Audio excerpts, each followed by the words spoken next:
بسم الله الرحمن الرحيم ألف لام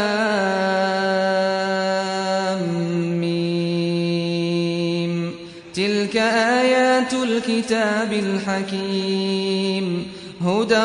ورحمة للمحسنين الذين يقيمون الصلاة ويؤتون الزكاة وهم بالآخرة هم يوقنون أولئك على هدى من ربهم وأولئك هم المفلحون ومن الناس من يشتري لهو الحديث ليضل عن سبيل الله بغير علم ويتخذها هزوا أولئك لهم عذاب مهين وإذا تتلى عليه آياتنا ولى مستكبرا كأن لم يسمعها كأن في أذنيه وقرا فبشره بعذاب أليم إن الذين آمنوا وعملوا الصالحات لهم جنات النعيم خالدين فيها وعد الله حقا وهو العزيز الحكيم خلق السماوات بغير عمد ترونها وألقى في الأرض رواسي أن تميد بكم وبث فيها من كل دابة وأنزلنا من السماء ماء فأنبتنا فيها من كل زوج كريم هذا خلق الله فأروني ماذا خلق الذين من دونه بل الظالمون في ضلال مبين ولقد آتينا لقمان الحكمة أن اشكر لله ومن يشكر فإنما يشكر لنفسه ومن كفر فإن الله غني حميد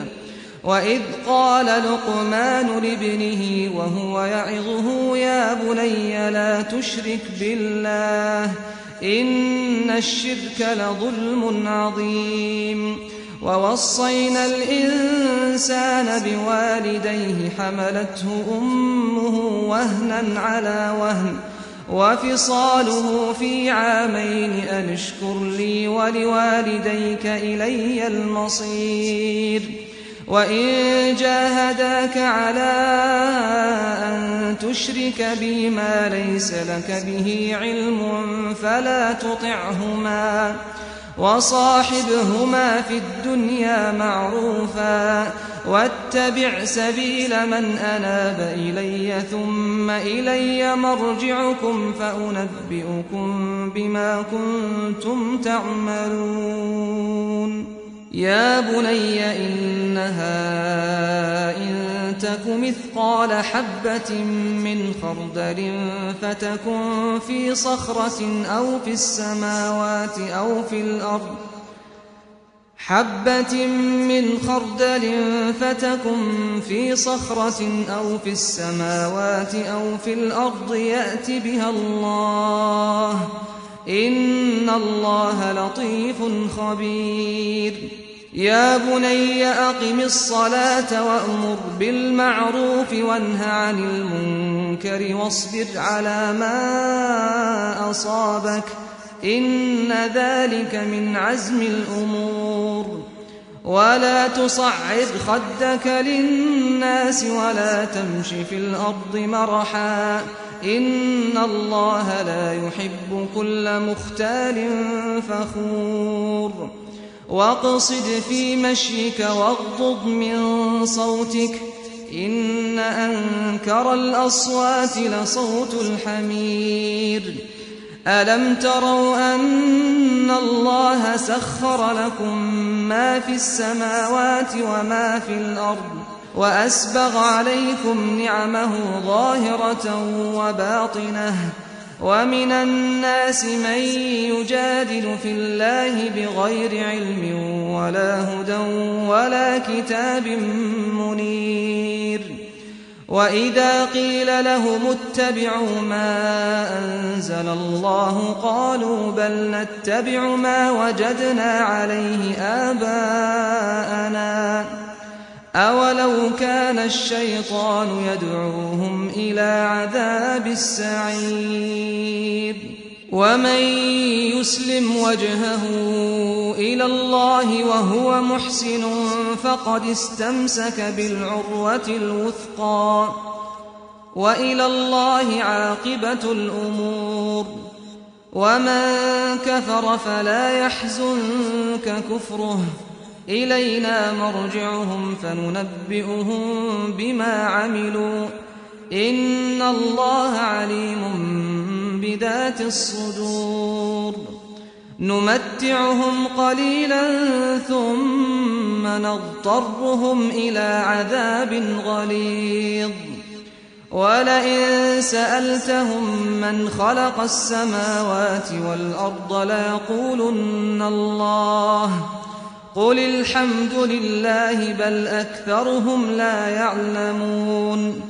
لله ما في السماوات والأرض إن الله هو الغني الحميد ولو أن ما في الأرض من شجرة أقلام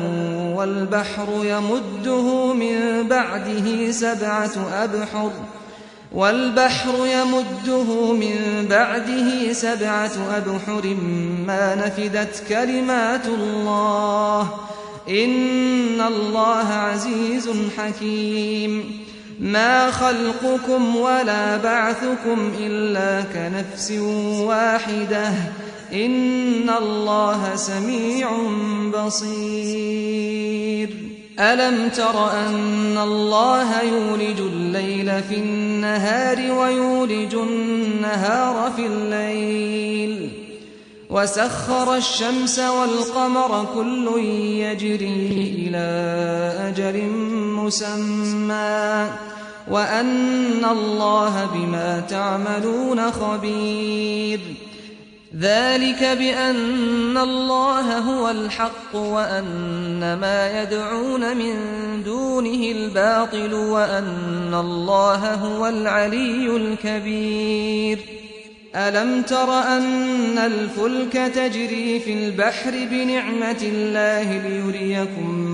من آياته إن في ذلك لآيات لكل صبار شكور